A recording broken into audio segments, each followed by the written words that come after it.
Hey there, YouTube. How you doing? Welcome on back to Artichoke Dip.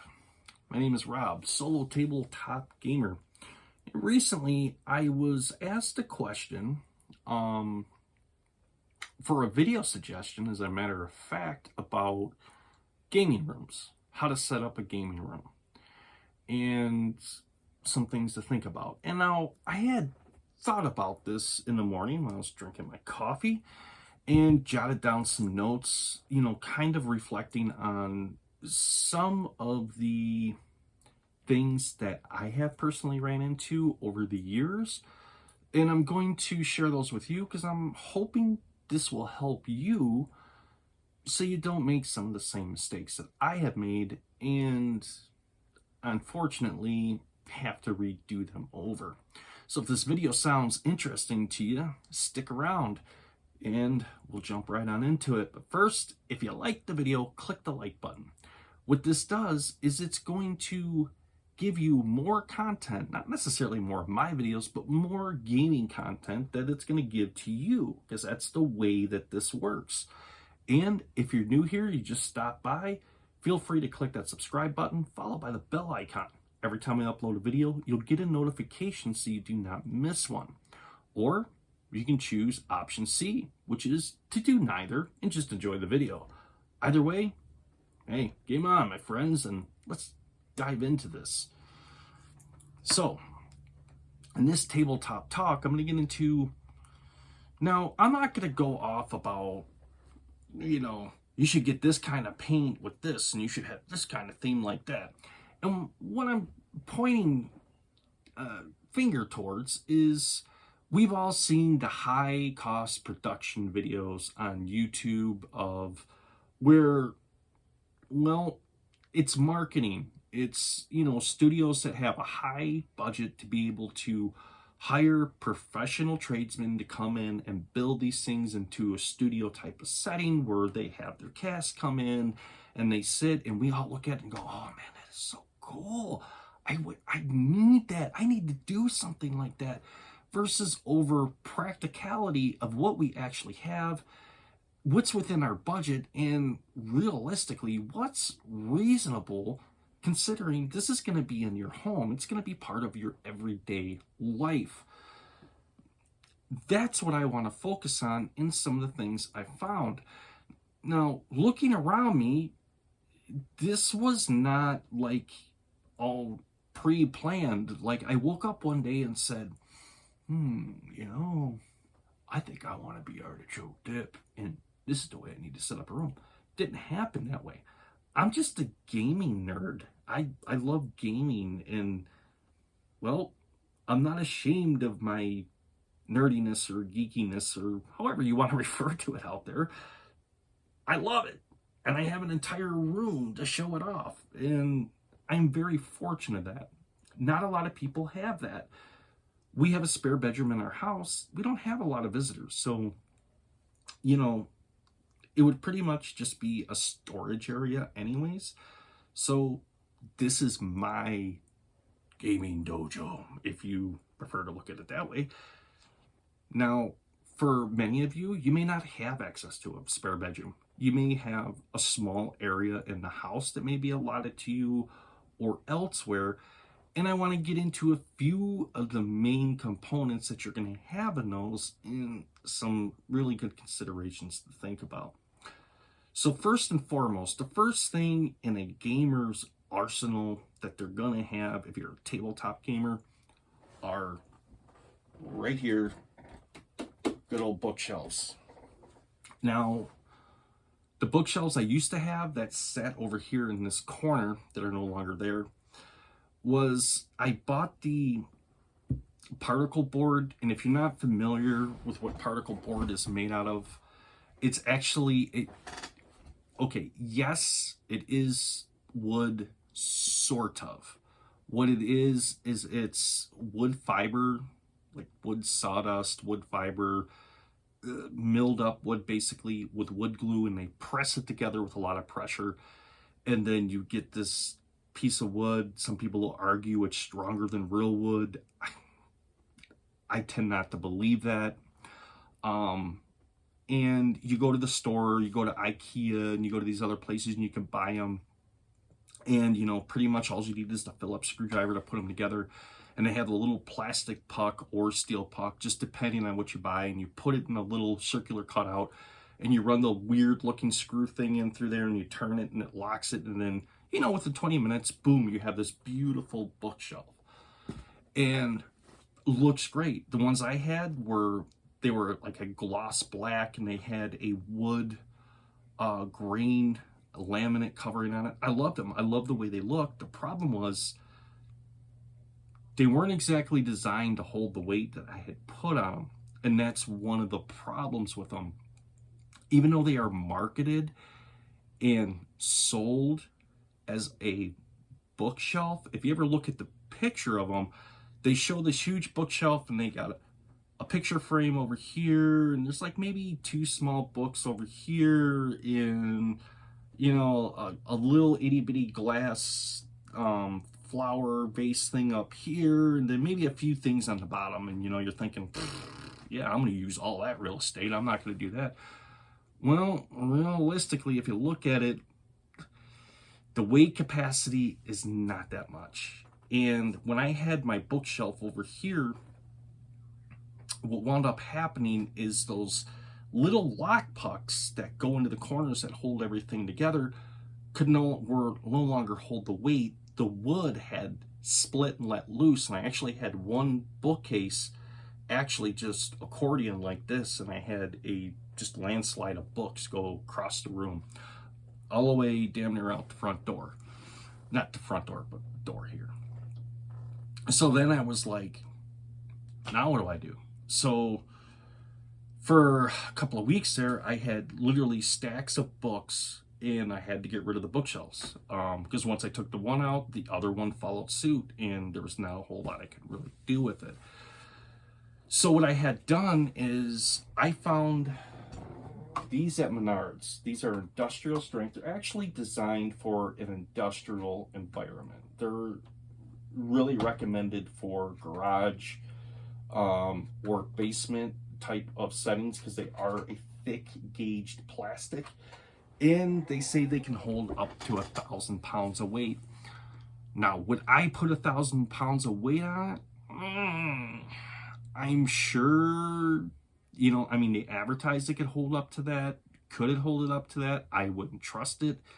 Probably realistically on this right here, if I could back up out of the camera, if you look what I have going on here, this is a row of books up here, and then behind that is another row of books all the way back to the wall. So realistically, and then on the bottom, I have even more box sets full of games and maps and stuff like that. So realistically, that's probably about, I haven't weighed it, but I'm gonna guess somewhere in the neighborhood of about 400 pounds worth. And then I probably have about half that on this bookshelf over here behind me. Then of course all the mini stuff up here on the top, the terrain scenery and all that, and that doesn't weigh a whole lot, so that doesn't really factor into it.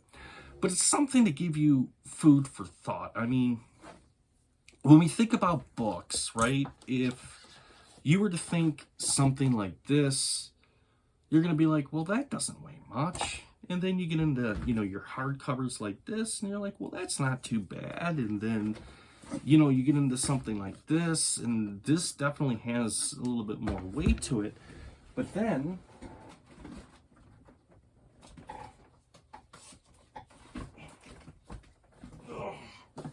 you get something like this.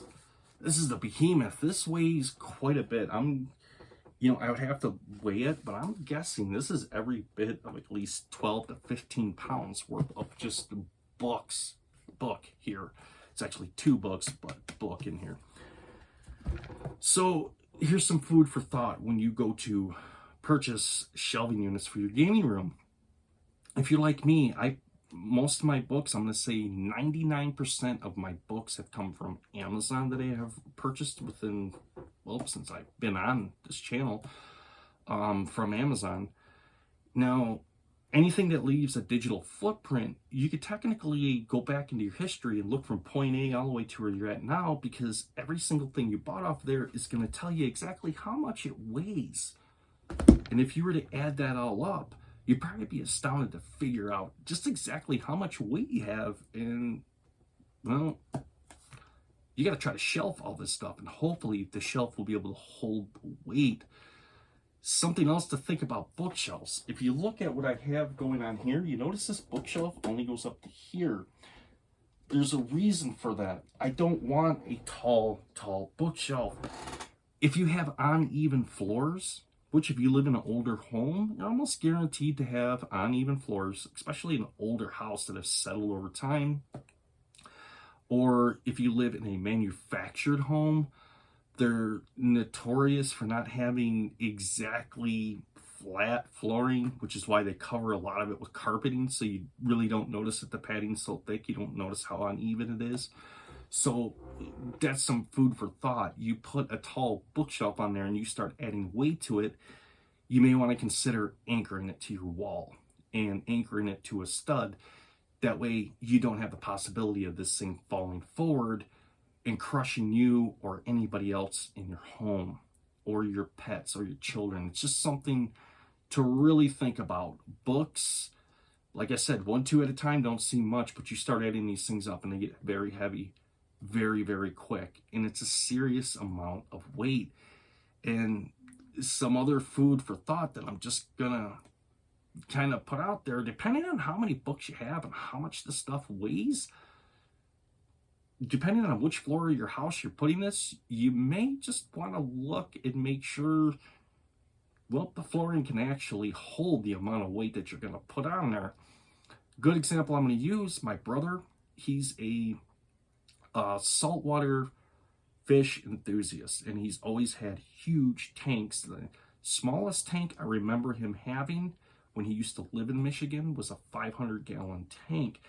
He actually had to reinforce the floor before he could set up his aquarium, because if not, I don't think it possibly went through the floor. And if you think about it, some people might say, well, yeah, but that's water. This is true, that's water. But when it comes to books, you're dealing with, well, essentially wood pulp. It's a wood. I'm surrounded by trees, if you want to look at it that way. How much do those weigh? So food for thought when it comes to your bookshelf. The bookshelf is extremely, it may seem like a very simple thing, but really do your homework and think about what kind of bookshelf you're going to get, the material it's made out of, how much weight it can hold, how tall is it, and where are you exactly going to put this into the room, and does it need anchoring? Like I said, I'm speaking from experience here. Luckily, I was not in this room when that bookshelf had actually accordioned and everything came down, because I did have my chair next to it. There possibility, I mean, would it have killed me? No, but would it have bruised me up? Yeah, probably. You know, it would have left a few bumps and bruises. So just something to give some food for thought out there for you guys with your game room, and put a little bit, you know, do a little investigation. And I can tell you this, you may see sticker shock at first when it comes to the shelving unit, but look at it this way. If you go out and you buy, let's say, the cheapest bookshelf you could find made out of particle board, and you load it up and it collapses, and you have to go out and buy another one, and then another one, and then you add that up versus if you had just paid that amount in the beginning and got a decent, sturdy bookshelf, how much would you have saved, not only in how many times you had to purchase and replace it, but also how much time has that cut into your time, your gaming time, and how much of your gaming stuff has gotten possibly damaged and or destroyed in the process of this happening. All things to really, really consider and to think about when it comes to bookshelves. Now, of course, you don't have to use a bookshelf. If you're happy stacking your books on the floor and just doing that, that's one way to do it. I mean, any way will work. Just, like I said, food for thought. Books are heavy. Board games even, some of these board games are got some girth to them. And, you know, that all adds up over time. Second thing I wanted to bring up and talk to about game room, and depending on what is your game room going to be set up for. Is it strictly just for gaming? Are you just strictly going here to sit down, roll some dice, and that's it? Or are you going to utilize it for other things, such as, like I do, miniatures and dealing with different types of paints and chemicals and ventilation? So now I know with a lot of miniatures, unless you buy like pre-assembled, or I should say like a resin miniature, like these guys, that they, you know, some of them come pre-painted, others you have to paint, but they're already based. Really, the only thing you're dealing with is paint. And then there's other miniature lines to where you have to actually glue and assemble these things together. And now you're going to be using a chemical that does that. And that basically chemical that you are currently using to do that is flammable. How close are you to a furnace or a hot water tank heater in this game room area that you're in? Are you close enough that the fumes could get to it and possibly cause a flash? That's something to consider, ultimately ending in a possible house fire. And I'll tell you what, it happens quicker than you think. Being a mechanic, and I can tell you, I have seen it and experienced this before, particularly people, when you get unexperienced people into the shop and they don't fully comprehend the difference between flammable and combustible and what that means, and they mishandle gasoline, and the gasoline vapors begin to get into that surrounding atmosphere you're in, and find a local ignition source, particularly if somebody's welding or they're using a torch or they have something else going on. And I have experienced this to where people will be like, what's that? They'll notice something, almost kind of like, did you notice that? It was a weird, almost quick blip of light, but then you smell burning hair. I'm just telling you, I've experienced it now, not in this game room or in a hobby store or something like that, but I have experienced that in a shop type setting to where people have done that. And it's something to really consider, especially depending on what kind of paints you're using. If you're using oil-based paints where you're going to be utilizing mineral spirits and other things in your game room, if you're also going to be doubling out for that, really be mindful of ventilation, not only for yourself to be breathing, but also how close a proximity are you to an ignition source, because you don't want that. So that's some food for thought. Now, when it comes to me, typically, and I've said this before, when it comes to a lot of my painting type of hobbies, primering, stuff like that, I try to reserve that for the warmer months when I can do it outside and primer a whole bunch of stuff and get it ready and put it in boxes. And then come the winter months, I can slowly just pick away at it and paint them with my acrylic paints until, you know, we get to spring, and at that point I can make even more from there. But there's another story that goes along with this. It wasn't a flashover, but one of the reasons why I really stress this, I had bought a small little pint jug of Rust-Oleum, and at that time I was using cardboard to make tiles, you know, like these, but they're much thicker, and cut the cardboard, glued it together, painted it, and dry brushed it, and did a whole bunch of stuff. And to the point I figured out it was really hard to store all this stuff, and ultimately I just went to 3D and, you know, the thin dry erase stuff like this. And that was up here where I live in Michigan. Come January is your coldest month, so anything you have in storage, unless it's a heated, controlled environment storage area, which you don't find a whole lot of, I mean, some people do, but not many, is you have the possibility of stuff freezing. So you have to think about chemicals. You got to think about paints. You got to think about stuff like that, because after they freeze, they're typically not good after that, and the results will not be the same. Well, being the cheapskate that I am, I decided, well, instead of doing really what I should have done is just left it out there, come spring, threw it away, and bought a new can in the spring. Instead, I thought, well, I got a better idea. Why don't I put it in a big Ziploc freezer bag, and then I can keep that in here and it won't freeze. But because it's in a Ziploc bag, none of them fumes are going to get out, right? Wrong. Absolutely wrong. I have a register vent over here. You can't see it, but it's on the floor. Trust me, it's there. And what had wound up happening is I noticed over time when I came in here, I would feel anxious, nervous, sometimes paranoid. I'd feel tired. I'd get extremely tired. I'd sit down to read a book and I'm seeing double, and I'm like, oh my. And I would go in to lay down, and once I got out of here, and after 20 minutes or so, I'd be like, hey, starting to feel better. I'm getting my energy back. Well, okay, maybe it just been a fluke, right? And come back in here and it would start again. Shortly after that is when I made the connection. Hey, I only feel like this when I'm in there. And we happened to have, it was a fluke that year to where we were going to have temperatures, and it was towards the end of January, beginning of February, that we're going to be well above freezing. There were, almost close to hitting 60 degrees with sun. So I had said, you know what, I'm going to get some of this stuff primered, I'm going to get it out there and let it dry, and I'm going to have the stuff to paint.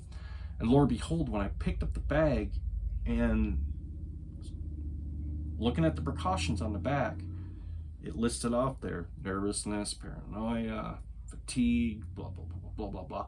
Everything I was experiencing was from that. Even though I thought it was sealed up, this place was not ventilated well enough for it, and it was filling this area with just them vapors enough to be able to experience that. But it wasn't that bad to where, like, when you first walked in here, you really noticed it. You could smell a paint. Like, if you were to walk in here, you will smell the smell of the paintbrushes and your acrylic paint and stuff like that. But it really wasn't that noticeable. So there again is another good example why I stress a lot that you have to have really good ventilation when you're doing this stuff, particularly in your game room, depending on where your game room is. If your game room is in close proximity to the family room area where the family is, it may not be a good idea to use chemicals and paints and stuff like that, because, well, if it's not ventilated well enough, if it's affecting you, it's affecting everybody else. So just some food for thought, some precautionary stuff to think about. The other thing I want to touch on with your game room, when you go to set up your game room, you got your bookshelf. We covered ventilation. If you're going to be doing hobbies, if you're going to be doing painting, or you're going to be working with styrofoams, or you're going to be working with stuff like that, why you want really good ventilation.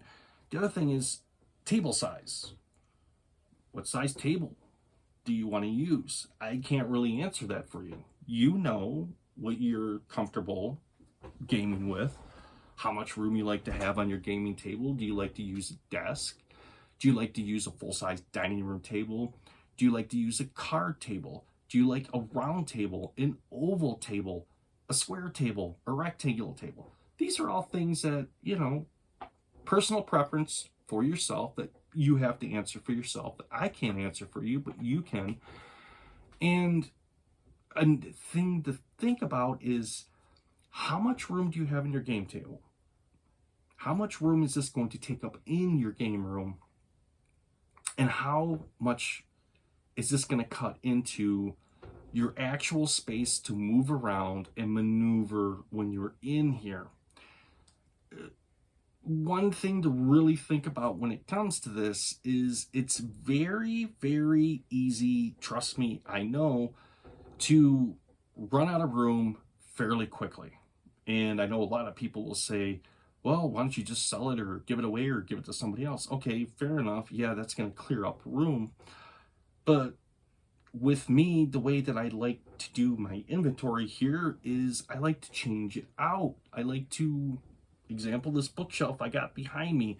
I have all kinds of old school D&D stuff right here. Now, I may decide, hey man, I want to play some Palladium. I want to play Palladium Fantasy. I may want to get into Rifts again. I may want to get, all of that is behind that. So I'm going to move everything out and cycle it back in and have it towards the forefront. Now, if I had a humongous game table that came all the way out into here and a huge bookshelf that came even further out, I'm not going to have much room to maneuver around. Matter of fact, I'm going to begin to feel claustrophobic, and it's not going to be a great experience. So it's something to really think about when it comes to a table. How much space are you willing to give up in your gaming room area for this table? How much real estate do you actually use? Now, the table I'm using is the standard size dining room table that I have here, which you can't see behind you where I currently have my camera set up, as I also have a shelving unit, a little small book shelving unit that sets up on top of the table that has all the books that I'm currently using for the games that I'm in at my fingertips. So I'm not having to fish for them over here. They're already up here when I game. And then from beyond that, I also have my guitars, which I have mounted onto the wall back here as well. That's something else that I do. So space management. Basically, when you set up a game room, you have to kind of MacGyver it a little bit. And for those of you that don't know who MacGyver is, Google it. You should check it out. It's a great show. You know, I mean, it's one of these scenarios where you could lock this guy into a nuclear missile silo that's getting ready to go off and hand him a AA battery, a thumbtack, a rubber band, and a paper clip, and he would figure some way of getting it out and disarming it, which is those 4 items easily. Anyways, you kind of got to be the MacGyver when it comes to your gaming room and figuring out what's your stuff that's going to be, this is going to be my display stuff. This is going to be the stuff when people walk in and you have company over, or if it's for yourself, when you walk in, you see it and you're like, wow, that is cool. That is really cool. So I want to put this up on the wall compared to your stuff that's kind of like, this isn't something you're going to want to have setting up on your table unless you're using it. You're going to want to have some shelf space to put that in or somewhere else to store it to where it's not in your way and interrupting your gaming while you're doing that. So when it comes to the table, and the reason why I say this is the table that I currently have, it's an old table. And really, and I told my wife this, I said, I'd really like to have a larger circular table. It's easier to move around it. It's just a cooler way, in my opinion, to be able to game if I had a circular table rather than a square table. But, you know, we have the understanding of, well, okay, tables are expensive, and before we invest money, even getting a used table, let's just see what we can get out of what we already have. And then when it comes out of necessity, which this thing has just about had it, because let's face it, this thing has been around for a very, very, very long time. It's a very old table. It's survived many house moves before I got to it, and it's survived a couple of house moves with us, and it's done. It's worn out. It's ready to become firewood. So, food for thought. Think about that. What kind of table do you want? What kind of table do you want in there? How big do you want it? How much real estate are you willing to give up? And something else to think about with your game room to go with your table, seating. Seating is a big thing. Cheap chairs typically are cheap chairs. They don't last too long, and well, you know, enough said there. You'll figure that out. But I can tell you a gaming experience is much more comfortable when you have something that has decent lumbar support. It helps you concentrate more on what you're reading, particularly if you're getting into a new game system and you're reading over the rules. You're trying to take all this in and get it underneath your belt. The more comfortable you are, the easier it is to do that. If you have a relatively cheap, uncomfortable chair that's hurting your back, it's making your legs fall asleep, whatever else it is, it's not comfortable and you're not going to enjoy it. So that's another thing to really consider and think about is the chair. Now, I'm not telling you to go out and buy the most expensive chair you can find. What I'm telling you is to find a chair that's comfortable. And don't be surprised to look around and find secondhand chairs. You may be amazed to find that one of the best, most comfortable gaming chairs you could ever find, you might find at a garage sale for $5. And what may not look like much, when you sit down in it and you get your gaming book out and you're like, maybe all the difference in the world. Now, I can speak of that. I've had uncomfortable chairs and they're not any fun. So we covered, setting up a game room, your bookshelves, some things to consider there if you're going to be using it for hobbies and you're using different chemicals and crafting stuff like that produces fumes, flammable fumes, things to consider about ventilation and getting that stuff out of there. About having a decent chair. Another thing to think about with your game room, do you want to have gaming music? Do you want screens? Do you want technology in there with you? Or do you want this to be a complete, just absolute separation from that? Now, I can tell you for me, what I have over here is I have a TV, and in the mornings, my game room, this is on the other end of the house from where my wife and my daughter are sleeping. So I'll come in here and I'll drink my morning coffee when we get ready for work. I'll watch the morning news in here and I'll do that. And so the game room also works as that, but when I'm gaming, is that TV on? Yeah, my sound system's hooked to it, but I am streaming gaming music tracks through Spotify and or YouTube. That's going to play ambient music in here. That's going to heighten my gaming experience, and it's going to get my mind into that mindset of gaming. So that's something you have to decide what you want. And if you're making a game room too, you're going to have company, you're going to have a game group coming over on a regular basis to hang out, and you're going to allow screens. Something else to consider is power. People are going to want to plug your devices in. They're going to want to charge these things. They're going to want to, so that's something else to think about. Especially more now than ever. I am so glad I don't have to deal with that. But that's food for thought. That's something to seriously think about. Do you want to have screens in your game room or do you not? Is your gamer going to be close proximity to the TV to where you sit down and you're like, I've been waiting all week. I could not wait to get home. I'm going to get into the temple of elemental evil. I'm going to just, and then somebody turns on the TV and you're like, hey, what's that? Really? Huh.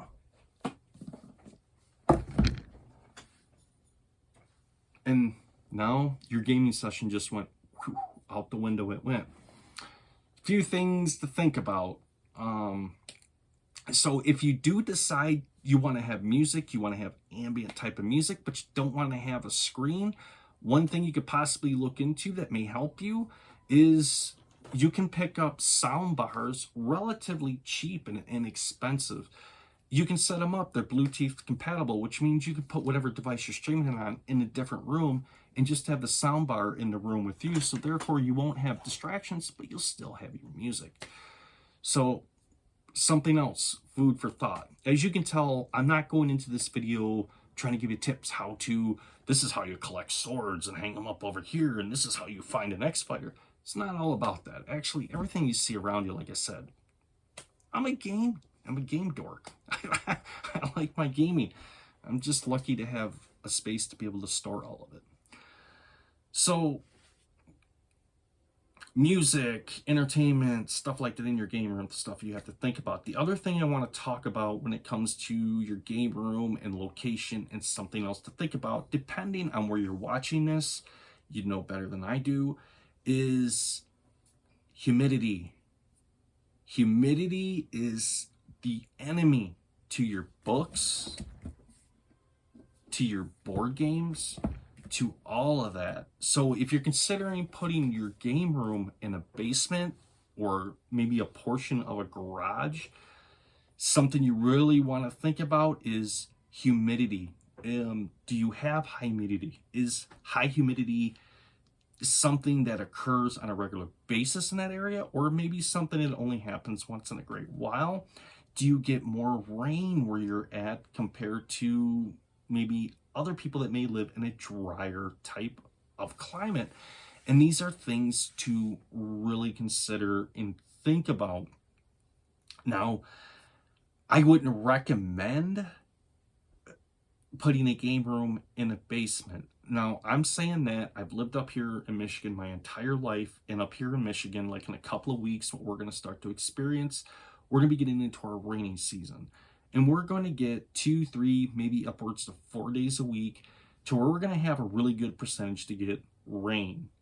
And as it gets cooler, we're going to get more rain until eventually that rain turns to snow, and then we're into winter. Now, once we get into winter, that's a whole entire different thing to deal with.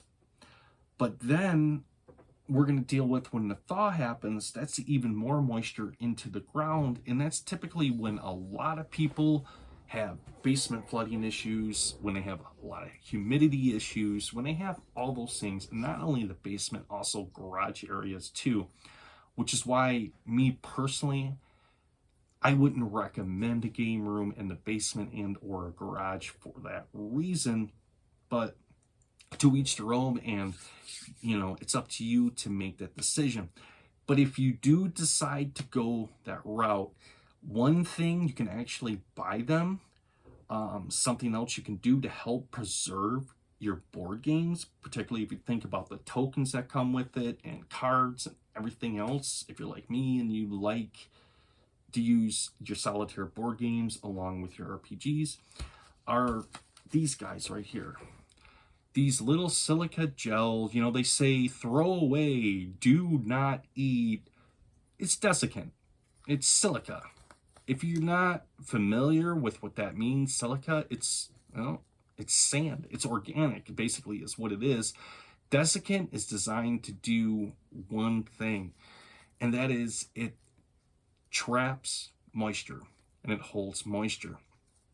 Now, typically, you'll notice just about anything you open up today that you get, you'll find one of these in here, and a lot of people will throw them away. Hold on to them.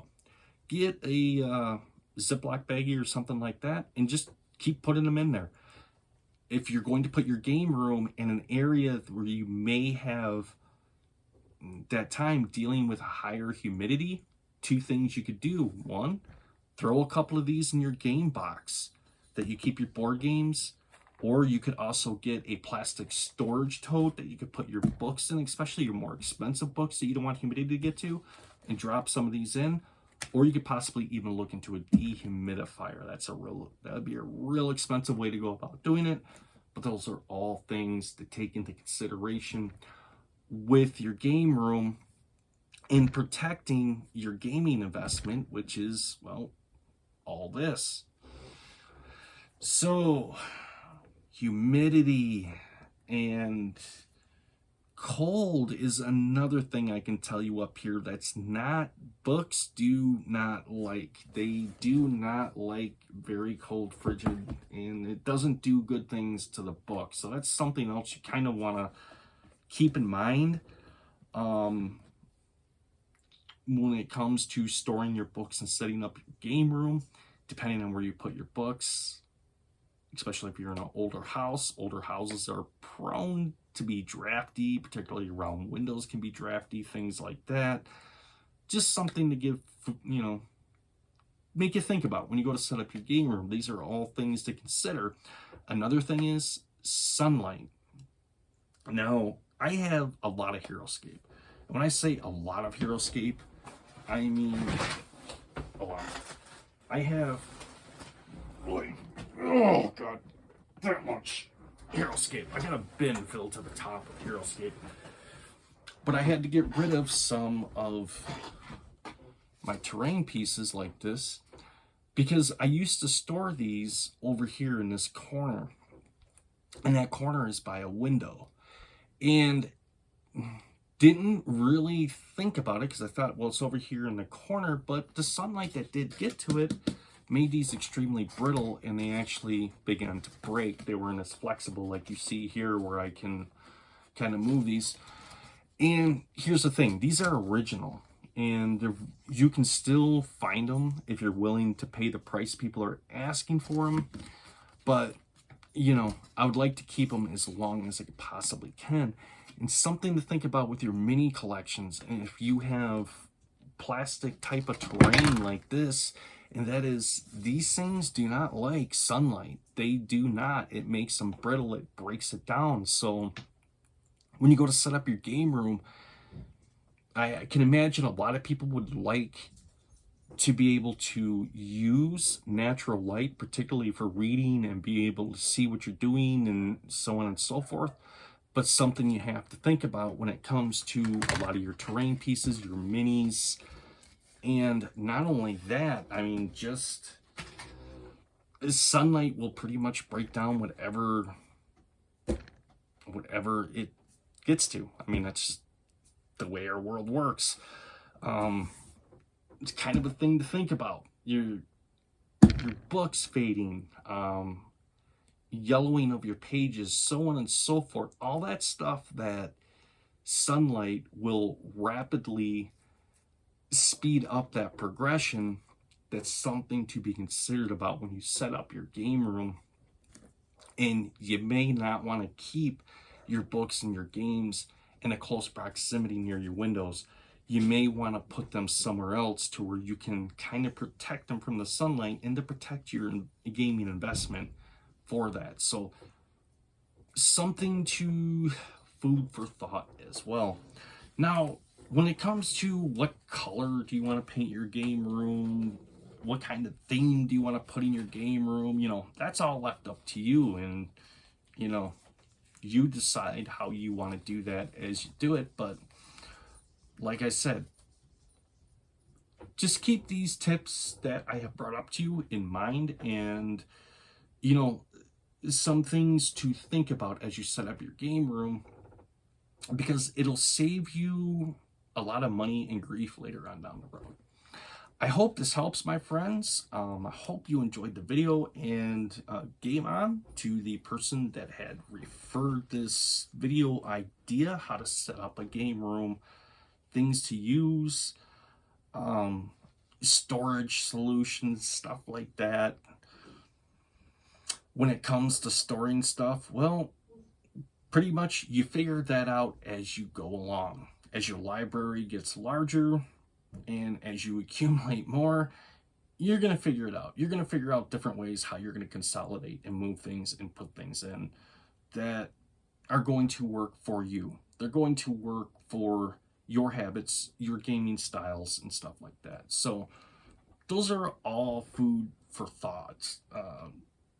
You know, personally for me, the way the gaming room here is set up for me is for me. It's my sanctuary. When I come home, this is my place to where I don't think about work. I don't think about, you know, all of the stuff that you would normally talk to your coworkers about during work, or whether it's about work or current world events, stuff like that's going on.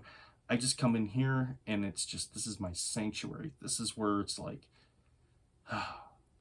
and hopefully when you set up your gaming room, you can do that as well. And find those little things that you can set out into your gaming room. When you walk in, you can look at and smile and be like, hey, I remember that. Like when your wife decides to surprise you and you come home from work and she says, hey, I found something cool for your gaming room. And you say, yeah, what's that? She's like, I got you an X-Wing fighter. Just things to think about. All right, my friends. Hope this video helps. Like I said, I know it's different than videos I normally do about gaming. It does have to do with gaming, but it has more to do with about thinking about how you're going to set up your game room and some things to take into consideration when you do set that up. Well, I think this will conclude this tabletop talk. Till next time, my friends, game on.